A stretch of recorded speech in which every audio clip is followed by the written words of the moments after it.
This beautiful drive through the lush indigenous forests of the mountains north of Knysna takes about an hour as it winds its way between Diep Valley in the east and Gona in the west.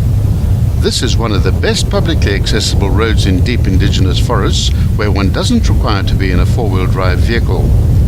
The road is technically a pass, only over about 20% of its length, but for purposes of documenting, it made sense to film the entire route. The summit point is reached a few kilometers before the western end and provides open views of the forest-draped mountains. None of the side jeep tracks may be driven, walked or cycled, whether gated or not, as all of them belong to state forestry. Comply with all signage and obey the speed limits. The road is extremely popular with local mountain bikers, so please be aware of their possible presence on the blind corners. To approach from the eastern side, head east out of Knysna on the N2 and drive up the steep hill past the Hornley township. At the crest of this big hill in the midst of an informal township, turn left onto the R339 marked as Diep Valley and Uniondale. The road is initially tarred for the first 6 kilometers, then becomes gravel. Drive north for 16.8 kilometers and turn left off the R339 onto Komse Pad.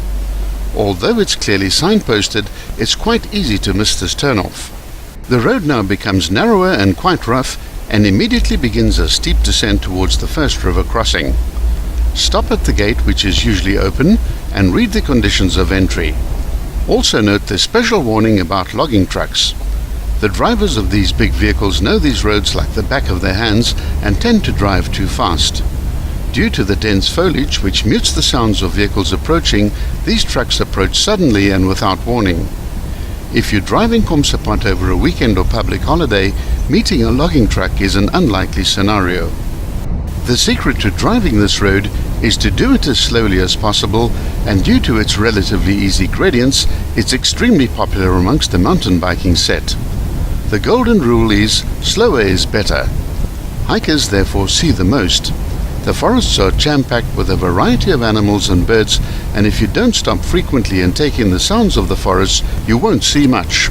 Komse Pad is no doubt named after some legendary forester from the previous century, as are most of the tracks and towpaths through this forest. The road snakes its way down to the river through magnificent indigenous forests at a gradient of around 1 in 10 and arrives at a very narrow bridge after 1 kilometer.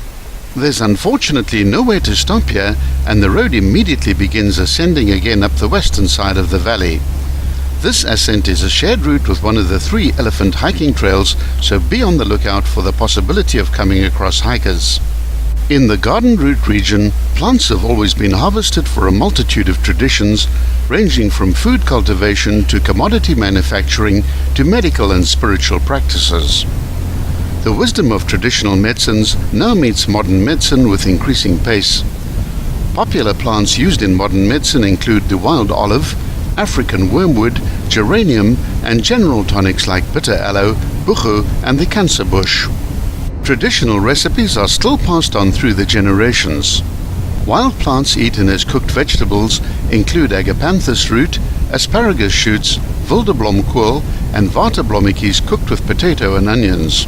Before there were retail shops and readily available transport, the Cape fig and tree fuchsia were used to make fire sticks. Once you've climbed out of the first valley, the road levels off and a small signboard on the right-hand side of the road tells the story of Komse Pad and author Darlene Mathieu's famous novel Kringe in die Bos.